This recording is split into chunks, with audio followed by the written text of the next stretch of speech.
Bonjour, bonjour Nouvel Espoir, bonjour, bonsoir aussi, parce que ce n'est pas seulement des gens d'Ottawa qui se connectent présentement. Nous avons des connexions de partout dans le monde.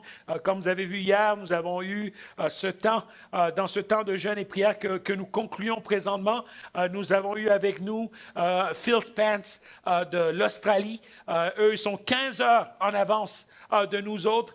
Nous avons plusieurs personnes qui viennent de partout dans le monde. Kinshasa qui est 6 heures et la Belgique qui est aussi 6 heures, la Belgique et la France. Donc, on vous accueille chaleureusement, tous ceux qui sont en train de se connecter peu à peu. Vraiment, on a des bons moments. Pourquoi je suis ici? Parce que ce que vous voyez derrière moi, c'est ici qu'on va avoir notre porte française. C'est ici que la porte française va être installée. On est déjà en travail là-dessus. Donc, pendant que vous êtes chez vous, pendant que vous êtes en train de prier, l'Église est en mouvement, on est en gestation et bientôt, cette porte française va être installée. Nous avons déjà commandé la porte et l'équipe de construction est déjà au travail là-dessus. Priez premièrement pour ces travaux, demandez au Dieu du ciel de pouvoir, bien au-delà de la structure qui est en train de changer ici, attiser des cœurs à revenir dans la maison du Père, dans un pardon et vraiment dans cette direction vers ce Jésus qui nous aime, ce Jésus qui change des vies, ce Jésus qui est là pour nous restaurer, pour nous transformer dans ce moment d'incertitude et dans cette crise, dans cette pandémie que nous vivons et à cette sortie du lockdown par la foi, à cette sortie de ce temps que nous avons dans le confinement. Et j'aimerais aussi t'encourager. Merci pour tous ceux qui donnent. Peut-être en bas, tu vois les informations sur comment donner. Certainement, ne manque pas de continuer à donner. On te remercie. Merci pour ceux qui donnent en faisant le transfert à info@églisenouvelespoir.com info@églisenouvelespoir.com. Merci pour faire tes dons. Tu connais la question qui est en bas, la question qui est Nouvel Espoir et la réponse qui est Église. Il y en a qui donnent directement par transfert. Il y en a qui donnent directement par notre application, parce que nous avons une application aussi sur téléphone. Il y en a qui ont téléchargé l'application et qui donnent directement par l'application. Merci de Vancouver, Calgary, à Kinshasa. Nous avons des gens qui donnent de Kinshasa. Il y a des gens qui donnent de Bruxelles. Merci pour ceux qui donnent. Merci pour cette multiplication. Oui, nous voulons bâtir cette maison où est-ce que, comme il est écrit dans la parole de Dieu, voici l'heure est venue, elle est déjà là, où les vrais adorateurs adoreront le Père en esprit et en vérité. Cette maison où on l'adore en esprit et en vérité. Donc, vraiment, je t'encourage, je te remercie pour tes dons. Et j'aimerais te dire, aujourd'hui, il y a tout un message. J'aimerais te dire de te préparer dans la louange. Nous allons aller ensemble et nous allons louer le Seigneur avec Pasteur Eric. Mais avant, j'aimerais prier pour toi. Seigneur Jésus, merci pour mon frère. Merci pour ma soeur, merci pour celui qui écoute, merci pour la famille qui est ensemble, les enfants qui sont ensemble. Oui, bientôt on a même ce programme d'enfants qui va prendre place. J'aimerais te dire, on est prêt pour toi. Seigneur, merci pour ces enfants, ces jeunes gens qui reviennent à l'Église nombreux. Merci Seigneur, nous les bénissons dans cette maison dans laquelle ils sont présentement. Et Seigneur, nous demandons qu'ils entrent dans la louange présentement ensemble, dans la joie, quelle que soit leur semaine, qu'elle a été une semaine de chicane, de joie, qu'elle a été une semaine de maladie, quelle que soit leur semaine, Seigneur, toi tu relèves celui qui est faible, Seigneur, toi tu donnes le courage à celui qui est épuisé présentement dans ton merveilleux nom. Amen. Louons Jésus avec Pasteur Eric.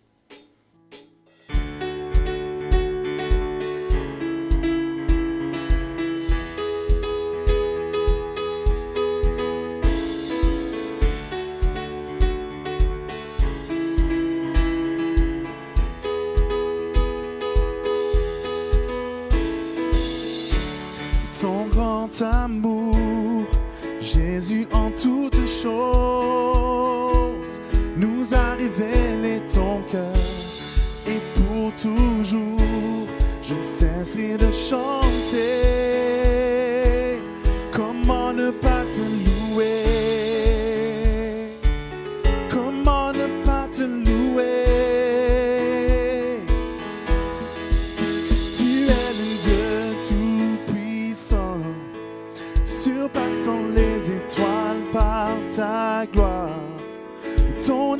est comme un océan. Oh, qui est comme toi. Oh,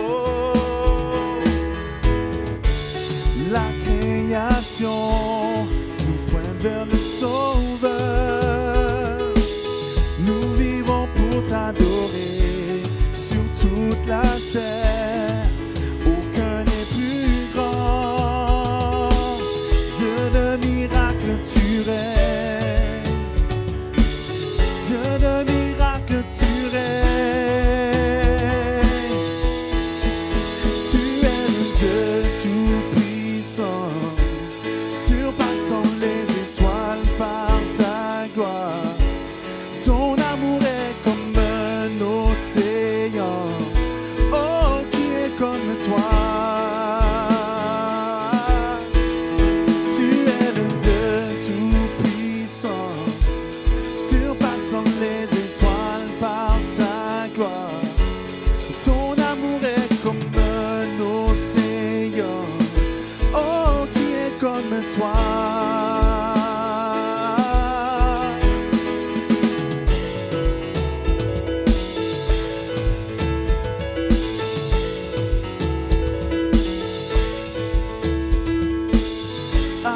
Seul soit toute la gloire, nous louons ton nom. À toi seul soit toute la gloire, nous louons ton nom. À toi seul soit toute la gloire, nous louons ton nom. À toi seul soit toute la gloire, nous louons ton nom. Tu es le Dieu tout-puissant, surpassant les étoiles par ta gloire. Ton amour est comme un océan. Oh, qui est comme toi.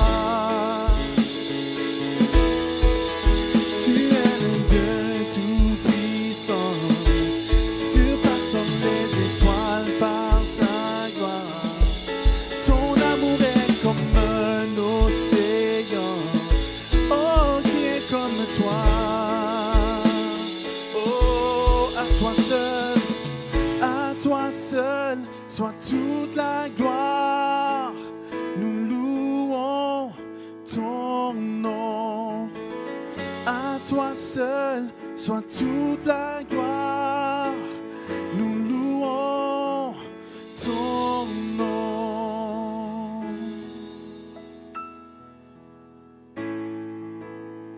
Nous louons ton nom. Oh.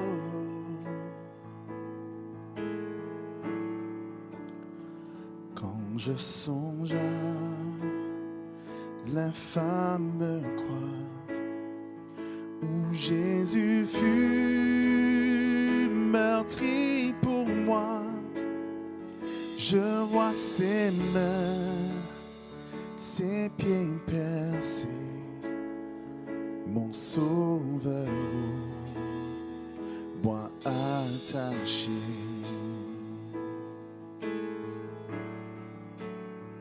Son corps lié, de larmes trempées, dans le tombeau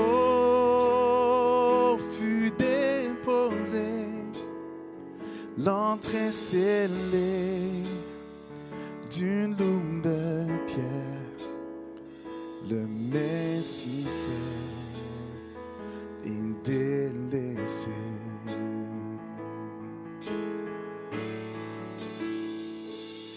Oh, gloire au nom de notre Seigneur, gloire à son nom, à tout jamais. Nous chanterons sans fin tes louanges. Oh, gloire à toi, oh Dieu.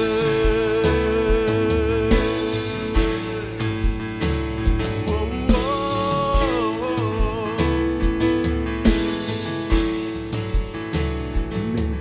matin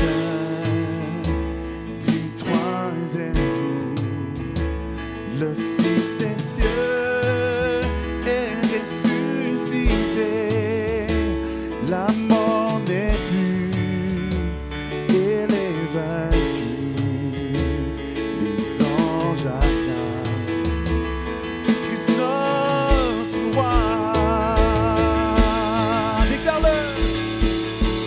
Oh, gloire au nom de notre Seigneur, gloire à son nom, à tout jamais. Nous chanterons sans fin tes louanges. Oh, gloire à toi, oh Dieu.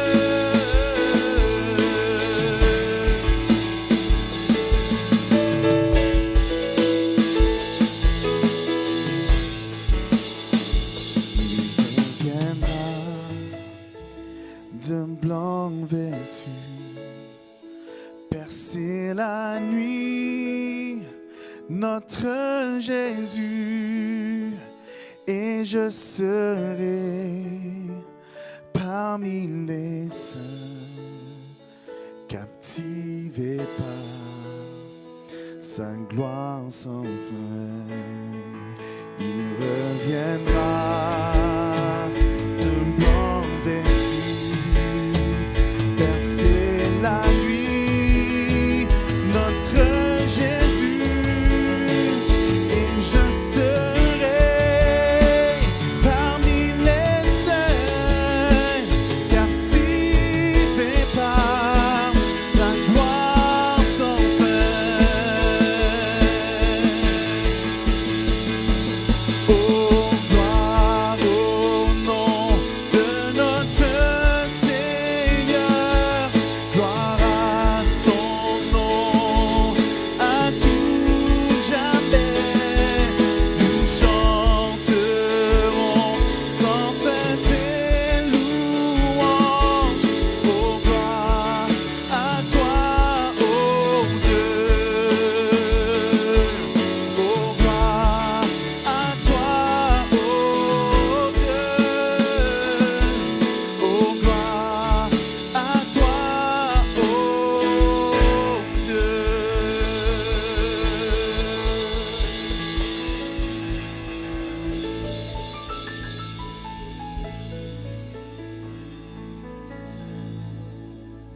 L'importance incontournable de l'acceptation. Tel est le titre de mon message ce matin. Bienvenue à tous.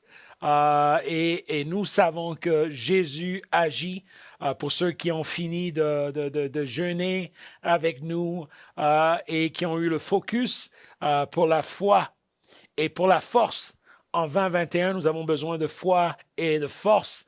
Et nous allons avancer dans le focus. Dieu nous donne ce thème pour cette année. Le focus, il faut être concentré sur cet objectif qui ravive notre foi et nous donne la force. Parce que quand nous avons une foi ferme, nous avons la force aussi. Et aujourd'hui, le titre de mon message, vous êtes dans mon bureau avec moi. Vraiment, je vous ai emmené dans l'intimité, dans mon intimité. Et le titre de mon message aujourd'hui, c'est l'importance incontournable de l'acceptation. Vous savez, j'étais en consultation avec un psychologue et quand nous étions en consultation, nous parlions un peu et nous sommes venus dans notre discussion à cette réalisation que bien au-delà de toute la discrimination que nous pouvons trouver dans les milieux de travail et tout cela, cette consultation avait trait par rapport à des défis de discrimination dans les milieux de travail. Cette semaine d'ailleurs, nous avons perdu où le gouverneur du Canada a démissionné pour des problèmes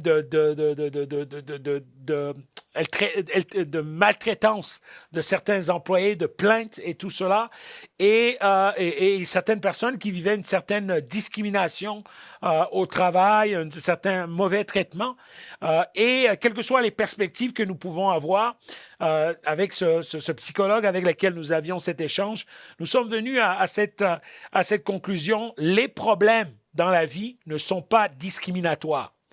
Donc, vous savez, les problèmes ne choisissent pas, que tu sois riche, que tu sois pauvre, que tu sois grand, que tu sois petit, que tu sois musclé, que tu sois moins musclé, que tu sois noir ou blanc, que tu sois asiatique, quelle que soit ta race, j'aimerais te dire que les problèmes ne sont pas discriminatoires. Et d'ailleurs même, que tu sois chrétien ou non chrétien, parce qu'il y a des chrétiens qui pensent que parce qu'ils sont chrétiens, ils n'auront pas de problème. Mais la Bible ne dit pas cela. La Bible dit que Dieu fait lever son soleil sur les méchants et sur les bons, et il donne sa pluie aux deux. Donc, les problèmes ne sont pas discriminatoires. D'ailleurs, Jésus, quand il parle de cet homme qui bâtit sur le sable et de cet homme qui bâtit sa maison sur le roc, sur les deux, les problèmes arrivent. La tempête arrive sur les deux. Donc, les problèmes ne sont pas... Parce que parfois, on a pris les problèmes comme le sable. Non, les problèmes, c'est pas le sable. Le problème, c'est la tempête. Et la tempête, elle n'est pas discriminatoire. Et vous savez, très souvent, on peut penser comment surmonter cette tempête. C'est par une vie bien vécue. Parce qu'une vie mal vécue nous emmène à la dépression. Quand nous faisons des mauvais choix, c'est là que nous regardons en arrière, c'est là que nous sommes déprimés, mais une vie bien vécue ne nous emmène pas à la dépression. Et c'est pour cela qu'un écrivain, John Climacus, a dit « Ne fouillez pas ceux qui vous aident ou ceux qui vous conseillent, parce que jamais dans votre vie, vous ne trouverez quelqu'un que vous estimerez ainsi. Deux valent mieux qu'un, disent les Saintes Écritures, la Bible, celui qui prive l'aveugle de son conducteur, le troupeau de son berger, un homme perdu de son guide, un enfant de son père, un bateau de son pilote, met tout le monde en péril. En d'autres mots, j'ai besoin de vous, vous avez besoin de moi, nous avons besoin de nous. Et pour qu'on marche là-dedans, nous devons comprendre l'importance incontournable de l'acceptation. Nous devons accepter de certaines choses. Et qu'est-ce que nous devons accepter? Si vous lisez dans la Bible, vous allez avec moi dans Matthieu 18. Matthieu 18, et nous sommes au verset 15, Matthieu chapitre 18, verset 15, Matthieu chapitre 18, verset 15. Jésus dit ceci: « Si ton frère a péché contre toi, va et reprends-le seul à seul. S'il écoute, tu as gagné ton frère, mais s'il n'écoute pas, prends avec toi une ou deux personnes, afin que toute l'affaire soit réglée sur la déclaration de 2 ou de 3 témoins. S'il refuse de t'écouter, dis-le à l'Église, va dans la congrégation, en d'autres mots, l'Église, l'Ecclésia. Et s'il refuse aussi d'écouter l'Église, s'il refuse d'écouter la congrégation, qu'il soit à tes yeux comme le membre d'un autre peuple ou un collecteur d'impôts, en d'autres mots, qu'il soit anathème. Là, tu dois accepter que ton frère ne peut pas avoir de relation avec toi. Et ça, c'est quelque chose de très compliqué parce que, vous savez, on peut pardonner quelqu'un, mais si cette personne n'accepte pas le pardon, et si cette personne ne veut pas de communion avec toi, tu ne peux pas forcer quelqu'un au pardon. Quand mes enfants étaient jeunes, on avait ces petits pots de nourriture, et moi j'aimais beaucoup manger leur petit pot de confiture, c'est celui aux fraises ou strawberry, et il était beaucoup plus sucré. Mais ils avaient aussi un pot de confiture, de nourriture d'enfants, où est-ce qu'il y avait des petits pois, de la viande et tout ça. Et même quand j'ouvrais le pot, je disais, mais c'est pas possible qu'un enfant va manger ça. Et même le visage de mes enfants, je voyais le visage de mes enfants changer à chaque fois qu'ils mangeaient cela. Et ils n'avaient pas une grande joie. Vous savez, à un moment, ils mangeaient quelques assiettes, mangeaient quelques cuillères, je m'excuse, cuillerées, petites cuillerées. Et au bout de quelques cuillerées, je ne pouvais pas les forcer. ne pouvait pas forcer à manger ses cuillerées. Mais par contre, quand il y avait des fraises, la bouche était grande ouverte. Et j'aimerais te dire, c'est un peu comme cela. On ne peut pas faire accepter à quelqu'un le pardon, parce que pour certains, le pardon, c'est comme cette boîte de cette nourriture d'enfants qui, pour eux, goûte amer. Alors, je peux pas forcer. Je peux pas forcer cela. Il faut qu'ils prennent goût et qu'eux-mêmes aient ce goût au pardon. Et c'est pour cela que dans la Bible, dans Romains 15, et c'est juste Paul qui fait un lien, je pense même par rapport à ce passage, il dit, pour ce qui concerne mes frères, je suis moi-même persuadé que vous êtes pleins de bonnes dispositions. Vous êtes en vous plein de bonnes dispositions, remplis de connaissances et capables de vous exhorter les uns les autres. Vous avez une bonne disposition et vous êtes remplis de connaissances et capables. Pour marcher dans le pardon, vous avez besoin, nous avons besoin ensemble du vivre ensemble qui sera le titre de notre prochaine série. Et je suis vraiment excité sur cette prochaine série. Mais pour avoir le vivre ensemble, ce passage de Paul dans Romains 15 nous donne des clés. Les clés du pardon. 1, c'est l'attitude. 2, c'est la connaissance. 3, c'est l'aptitude. Alors, nous allons aller premièrement par le premier point, l'attitude. L'attitude est une attitude et l'attitude est une disposition intérieure, mentale, émotionnelle. Elle est particulière face à une personne. Elle est une attitude, elle est une disposition particulière face à une personne. Elle est une disposition particulière face à un événement, face à une situation, à un objet. Et pour ceux qui font du counseling ou de la relation d'aide, cette disposition, elle est une disposition bonne de la personne face aux gens qu'elle côtoie.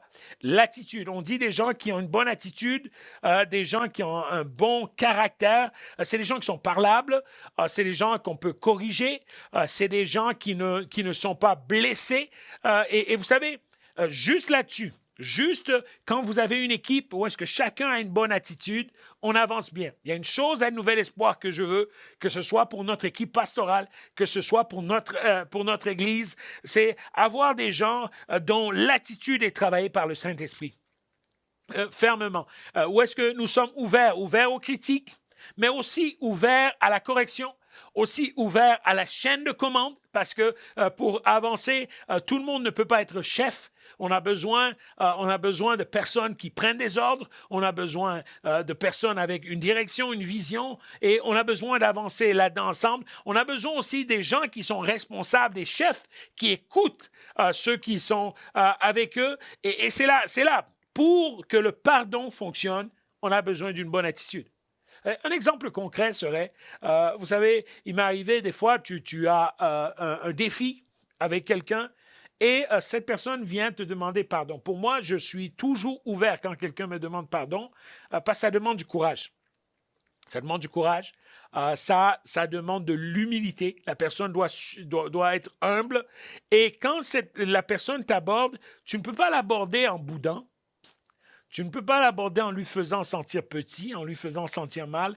Tu as besoin d'avoir une attitude de réception. Tu as besoin de rendre la personne à l'aise. Il y a des gens, même par leur message, par leur courriel, ils ont mauvaise attitude. Il m'est arrivé dans le passé d'avoir des gens, tu parles avec eux et tu sens qu'ils te traitent, et surtout quand ils ne savent pas que peut-être que tu es dans une certaine classe sociale et tout cela. Et il y a des gens qui te respectent par ta voiture, il y a des gens qui te respectent par ton autorité quelque part, ou par ta maison, la valeur de ta maison, la valeur de ton compte de banque, et tu le sais tout de suite. Au début, il te traite un peu n'importe comment, et la minute qu'il sait où tu travailles, où tu habites, quelle voiture tu conduis, son attitude change. Non, ce n'est pas de ça qu'on parle ici. La Bible est en train de dire, la Bible nous enseigne que la bonne attitude, la bonne disposition mentale à avoir, c'est une disposition dans laquelle je traite l'autre comme moi j'aimerais être traité. Et c'est ce que Paul dit ici. Pour ce qui vous concerne, mes frères, je suis moi-même persuadé que vous êtes pleins de bonnes dispositions. Vous êtes disposés au bien. Et la question que j'ai pour vous en ce dimanche, êtes-vous disposés au bien? Vous avez jeûné, est-ce que pendant ce jeûne, vous êtes disposés au bien? Ou vous êtes disposés à dominer? Ce n'est pas seulement le mal. Ou vous êtes disposés à gagner? Ou vous êtes disposé à avoir le dernier mot. Il y a des gens, même dans leur travail, ils veulent prouver aux autres qu'ils sont plus intelligents, plus forts que les autres. Ils sont toujours là à rabaisser. Il y a des maris qui rabaissent continuellement leurs femmes. Il y a des femmes qui rabaissent continuellement leurs maris pour faire sentir l'un ou l'autre plus petit. Est-ce que dans les lieux où est-ce que tu es le meilleur, tu sonnes la trompette afin de démontrer aux autres qu'ils ne sont pas capables? Ça, c'est des petites choses que tu dois regarder, la bonne disposition dans ta vie. Est-ce que quand tu fais des dons, tu veux montrer aux gens qu'ils ne sont pas capables de donner? Moi, j'aime cette parole parce que cette femme qui avait une bonne disposition et qui donnait à l'Église, elle ne donnait pas des millions, elle a donné tout ce qu'elle avait et Jésus a dit, elle a donné plus. Je vous dis en vérité, moi en tant que pasteur, il y a des gens qui donnent fidèlement $20, $30, qui donnent plus que certains qui donnent plus que cela, parce que pour certains, ils donnent leur superflu. Si aujourd'hui j'ai 1 million ou j'ai 6 millions, et du 6 millions je donne à l'Église, je donne un exemple, je donne à l'Église $10 000 chaque mois et tout cela, c'est rien, c'est du superflu pour moi. Mais cette dame donnait tout ce qu'elle avait. Tout ce qu'elle avait. Alors même quand tu donnes, quelle est ta disposition? Il y a des gens, tu donnes, oui, mais tu es cheap. Parce que tu ne donnes pas avec le cœur de joie. Tu donnes, et vous savez, quand tu donnes, il y a des gens qui donnent avec calcul. Moi, même quand je donne un type, je dis, Seigneur, permets-moi de donner avec joie, de donner avec générosité, de donner et de penser à l'autre. Tu sais, quand tu donnes et tu as même une joie, tu as un plaisir de donner. Ah, Seigneur, donne-nous ce plaisir. Plaisir de donner. Le deuxième mot que nous avons, c'est la connaissance. La connaissance. La connaissance est l'ensemble des informations que détient un individu sur un sujet donné. Et il n'est pas tout d'avoir juste une bonne attitude. Il faut aussi avoir la connaissance. Il faut posséder cette connaissance requise et la compréhension nécessaire des phénomènes et des gens qui se présentent à nous. Quand j'étais plus jeune, j'avais une bonne attitude et j'ai appris à ajouter à l'attitude la connaissance parce que l'être humain est compliqué. L'être humain est manipulateur. L'être humain est menteur. L'être humain, il joue des jeux en cachette. L'être humain, il faut savoir le gérer. L'être humain agit par des intentions. Et la meilleure question, la question la plus importante à avoir quand tu veux marcher dans le pardon, c'est quelle est l'intention? Il y a des gens, ils vont venir autour de toi, mais leur intention, c'est se venger. Leur intention, c'est se faire du mal. Leur intention, c'est te détruire. Leur intention, il y a des gens qui vont même aller en relation avec quelqu'un pour l'argent. Alors, il faut toujours te poser des questions. Tu ne peux pas être une tarte au bleuet. Tu ne peux pas être naïf. Tu ne peux pas ne pas te poser des questions. Quand quelqu'un est en relation avec toi, il faut te poser pourquoi cette personne est en relation avec moi. Pourquoi cette personne est gentille avec moi. Pourquoi elle me parle de telle manière. Maintenant, je ne dis pas que tout le monde qui est gentil avec toi le fait pour le mal, mais il est important d'ajouter la connaissance à ton attitude. On connaît tous des gens qui sont très gentils, mais qui ne sont pas très connaissants. Je ne veux pas dire intelligents, mais connaissants. Parce qu'on peut ajouter toujours la connaissance. La Bible dit, mon peuple meurt faute de connaissance. La connaissance. Vous savez, la connaissance, c'est important. Présentement, il y a un virus qui est là. Il y a une pandémie dans le monde. Et dans cette pandémie, il est important d'avoir la connaissance, de chercher l'information. L'information des docteurs qui sont là, l'information de ceux qui travaillent dans ce milieu, l'information aussi contre les informations que nous pouvons retrouver là. Il nous faut être objectif, il nous faut analyser les choses. Et Dieu nous demande d'avoir cette connaissance. L'être humain ne peut pas marcher sans connaissance. Ici, j'aimerais te donner l'exemple d'Esther, qui est allée. Elle a fait un jeûne, elle a prié, Elle est allée chercher Dieu avec son peuple quand son peuple devait être décimé, tué, mais n'a pas avancé devant le roi sans connaissance. Elle connaissait son mari. Elle savait que ce roi aimait boire. Elle savait qu'il aimait la fête. Et avant d'avancer vers le roi, elle lui a fait faire une fête, organiser une fête. Et pendant qu'il avait bien paradé, qu'il était bien heureux, c'est là qu'elle est allée lui parler. Elle ne lui a pas parlé comme, vous savez, certaines personnes religieuses, ils avancent sans connaissance. Ils vont dans la rue, des fois je regarde, ils parlent aux gens sans pour autant créer de contact avec eux, ils parlent aux gens de manière violente, et même si tu as un bon message, quand tu n'as pas la connaissance, ça va mal. Ça va mal. Quand tu es marié, pour nous qui sommes mariés, j'aimerais te dire, nos épouses demandent, il faut passer beaucoup de temps avec eux. Quand tu ne passes pas du temps avec eux, ça va mal. Ça va très mal dans un foyer et c'est difficile. Tu as beau avoir l'amour et il n'y aura jamais de connexion parce que tu n'as pas appliqué la connaissance relationnelle dans le couple qui est donne du temps, passe non seulement du temps, donne de l'attention. Et c'est des choses qui sont complexes, qui te demandent du travail. Ça te demande beaucoup de travail. Et sans ces choses-là, ben, tu vas vivre, même avec une bonne attitude, tu vivras des problèmes. Tu verras des problèmes. Et je peux dire la même chose pour une épouse qui s'occupe de son mari. C'est important de savoir, OK, quel genre de tendresse il a besoin, quel genre de moment il a besoin. Les hommes, en général, ils aiment recevoir de la tendresse, recevoir de l'attention, un peu comme ils recevaient de leur maman, recevoir un peu un repas, recevoir de la consolation, de l'encouragement. Un homme aime être bercé. Et que tu aimes ça ou pas, quand 20, 21, on te dise autre chose, les hommes en général sont ouverts à cela et j'aimerais te dire que tu t'occupes, en t'occupant bien de ton homme comme cela aussi, j'aimerais te dire que c'est aussi de la connaissance. C'est de la connaissance.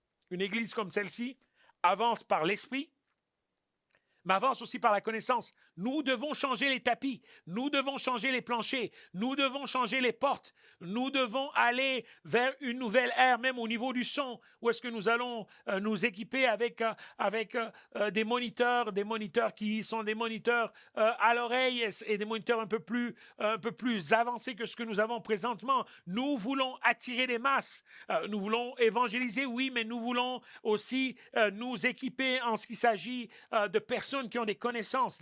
Aujourd'hui, on parlait avec un de nos techniciens, tout ça avant de pouvoir faire ce message. Et on parlait sur le besoin d'avoir certaines connaissances avec certaines personnes au son, certaines personnes à la technique, mais avec la connaissance.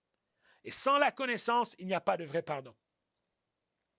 Connaissance de l'individu qui est devant toi. Est-ce qu'elle est narcissique? Est-ce qu'elle est mélancolique? Comment est cette personne? Est-ce que cette personne, quand je la laisse m'approcher de moi, un peu comme Jacob qui a laissé son frère, ils ont vécu un pardon, ils ont vécu un moment fort, mais vous savez, ce qui me touche, c'est que Jacob lui a dit, va au-devant de moi, moi je reste avec mes enfants, mais je vais marcher à la vitesse de mes enfants. Il savait qu'il vivrait un conflit. Alors pour éviter ce conflit, ils ont effectué ce pardon, mais sa connaissance de son frère a dit, je ne peux plus marcher avec lui. Ben, moi, j'ai la connaissance de certaines personnes avec lesquelles je ne peux pas être proche. Je ne peux pas. C'est des personnes épineuses. Ils vont aller au ciel. Jésus les aime. Mais je prends mes distances et je laisse Jésus s'occuper d'eux. Et vous savez, des fois, il y a des gens, il y a des projets qui ont échoué. Ce n'est pas la faute de Jésus. Ce n'est pas le diable qui vous a attaqué, mais c'est qu'il manquait de la connaissance dans votre projet. Et en 2021, marchez avec connaissance. Avant de vous embarquer dans un projet, est-ce qu'il y a de la chimie avec cette personne? Est-ce qu'on voit dans la même direction? Même dans l'église ici, nous avons des gens qui aiment beaucoup Jésus, qui ne travailleront pas avec nous, parce qu'ils n'ont pas de chimie avec nous. On ne peut pas fonctionner ensemble. On ne voit pas dans la même direction. Dieu les appelle dans un autre projet, un projet qui est leur. Ici, nous marchons dans l'unité, nous marchons dans la connaissance, nous marchons dans le respect de la chaîne de commande. Et la troisième clé que Paul nous donne, Paul dit bonne disposition, rempli de toute connaissance et capable. Une fois que tu as cette connaissance, il y a des gens, ils ont beaucoup de connaissances, mais ils n'appliquent rien. Ils ont été à l'école mécanique, mais ils ne sont même pas capables d'arranger une voiture. L'aptitude, c'est une aptitude particulière, une prédisposition naturelle qu'un individu possède et qui se traduit par les capacités et des habiletés particulières dans un domaine spécifique. Et lorsque Paul parle de capacité, il fait jonction entre l'attitude requise, donc la bonne disposition, et la connaissance. L'aptitude, c'est la connaissance, c'est l'attitude ensemble, et ça devient ce savoir qui s'actualise, qui s'articule, qui se verbalise par des actions. Et ici, dans l'Église, nous le voyons à plusieurs niveaux. Nous le voyons à plusieurs niveaux. Quand quelqu'un vient te dire, écoute, il te disait toujours des mauvaises paroles, il t'a insulté, dans le secret, il te diffamait, il vient te demander pardon et puis il continue à te diffamer, ce n'est pas un pardon. Ce n'est pas normal. Il n'a pas appliqué la connaissance et l'attitude. Il y a un problème. Et c'est ça que nous voyons dans Matthieu 18. En d'autres mots, s'il continue, prends ta distance. Accepte l'incontournable, cette incontournable importance de l'acceptation. Accepte qu'avec cette personne, vous n'allez pas pouvoir marcher ensemble. Il y a des gens avec lesquels tu ne peux pas marcher ensemble. Tu as beau aimer Jésus, Jésus n'est pas retourné vers les pharisiens pour vivre avec eux. Jésus qui aime tout le monde, il n'est pas retourné avec les pharisiens pour vivre avec eux. Alors c'est important, nous marchons dans le pardon, mais nous ne sommes pas dans le déni. Il y a une grande différence entre le déni et le pardon. Nous pardonnons, je pardonne, je ne marche pas, je ne te vois plus dans ma soupe, je n'ai pas de haine contre toi, je ne te ferai pas du mal, mais nous ne serons pas ensemble. Parce que je sais que tu es un traître, je sais que tu es un menteur, je sais que tu n'es pas honnête. Je sais, dans le passé, il m'est arrivé d'être avec quelqu'un avec lequel, vous savez, on faisait beaucoup de choses ensemble. J'ai beaucoup sacrifié pour cette personne. Et cette personne, derrière moi, ne faisait que me diffamer, dire des mauvaises choses sur moi, et vraiment à un niveau tel que cette personne me créait des problèmes. Même certaines relations que j'avais avec certaines personnes autour de moi, cette personne est allée détruire. Et j'ai confronté la personne, et la personne m'a dit, je n'ai jamais fait cela. Déjà là, je vois que cette personne a la mauvaise attitude. Elle a la connaissance. Mais cette personne a le désir de te faire du mal. Son aptitude est au mal. Son aptitude n'est pas au bien. Alors, pour marcher dans le pardon, il faut les trois. Il faut avoir l'attitude, il faut avoir la connaissance, et il faut avoir l'aptitude. L'aptitude, les actions qui suivent le pardon.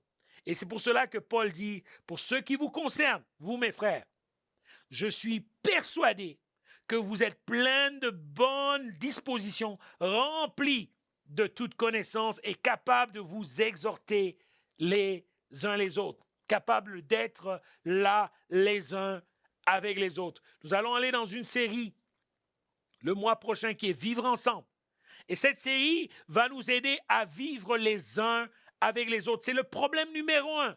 Le problème numéro un de l'humanité, vivre les uns avec les autres. Nos voisins américains, nous avons vu les défis qu'ils ont dans le vivre les uns avec les autres. Nous avons nos propres problèmes ici, dans notre beau pays, le Canada, vivre les uns avec les autres. Vous qui nous suivez d'Europe, vous avez des problèmes avec vivre les uns avec les autres. Il y a, que ce soit les scandales qu'on peut entendre, des gens qui ont vécu des abus, que ce soit dans les maisons. Et le problème, vivre les uns avec les autres. En Afrique, il y a des problèmes de vivre les uns avec les autres. Nous allons aller dans cette série.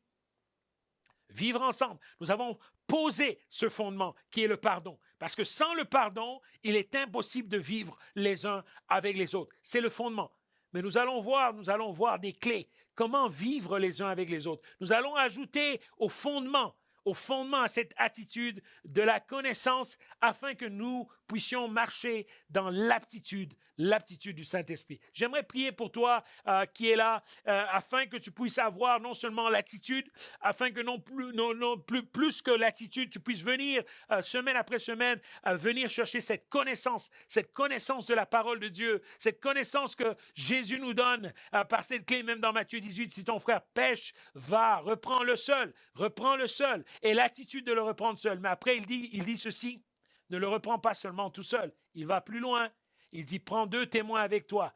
Et il va plus loin. Il dit, s'il refuse, va auprès de la communauté, va auprès de l'Église. Et s'il refuse, prends tes distances. Jésus nous donne des clés qui nous donnent la bonne attitude, il nous donne la connaissance et il nous donne la pratique. Jésus est pratico-pratique.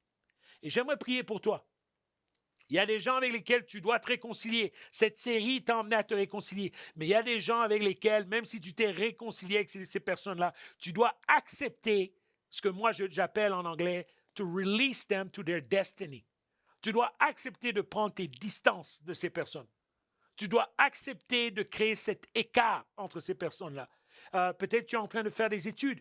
Tu dois t'entourer de personnes qui sont dans ces études avec toi. Présentement. Ne sois pas avec des gens qui parlent d'abandonner, ne sois pas avec des gens qui te découragent, Tu es dans les affaires. Entoure-toi de personnes qui réussissent, des personnes qui sont dans leur affaire. Tu veux perdre du poids cette année, en début de l'année. Entoure-toi de personnes qui ont déjà perdu du poids et qui te motivent à perdre du poids. Tu as des enfants, des jeunes enfants. Entoure-toi de personnes qui ont bien élevé leurs enfants, qui te donnent des trucs sur comment élever tes enfants et tout ça. La connaissance, tu ajoutes la connaissance. Et c'est pour cela que l'Église est importante. Tu cherches un travail, entoure-toi de personnes qui ont cette aptitude. Moi, présentement, je suis en train de m'entourer de personnes qui ont de belles aptitudes. L'équipe de l'Église continue à évoluer, à avancer, à grandir. Et cette Église évolue grâce à des personnes qui ont une bonne attitude. J'ai l'équipe, la plus merveilleuse équipe du Canada, avec une merveilleuse attitude, des merveilleuses connaissances, mais surtout une aptitude qui avance de gloire en gloire. Et comme Paul a dit, pour ceux qui concernent de Nouvel Espoir, pour ceux qui vous concernent, vous, Nouvel Espoir, je suis persuadé que vous êtes plein de bonnes dispositions, remplis de toute connaissance et capables de vous exhorter les uns les autres. Je vais prier pour toi afin que tu puisses demander pardon à celui à qui tu dois demander pardon et accepter de prendre tes distances de certaines personnes et à évoluer dans ce sens-là. Prions ensemble, incline ta tête où est-ce que tu es. Je garde mes yeux ouverts juste pour mieux te voir dans ton salon. Seigneur Jésus, tu vois mon frère, tu vois ma soeur qui a besoin de marcher dans le pardon. Seigneur, il te demande premièrement pardon et il accepte ton pardon. Il a pardonné son frère. Il ne va plus voir son frère, sa sœur dans la soupe. Il ne va plus voir cette personne qui lui a fait du mal dans sa soupe. Il va évoluer. C'est fini. Fini le fait de voir cette personne dans son dessert.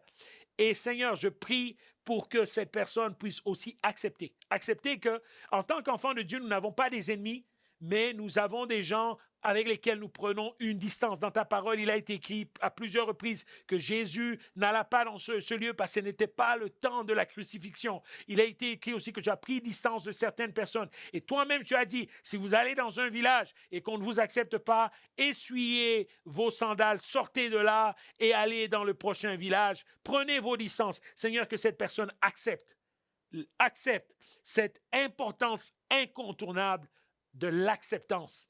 Accepter que parfois, les gens ne nous acceptent pas. Dans ton merveilleux nom, Amen.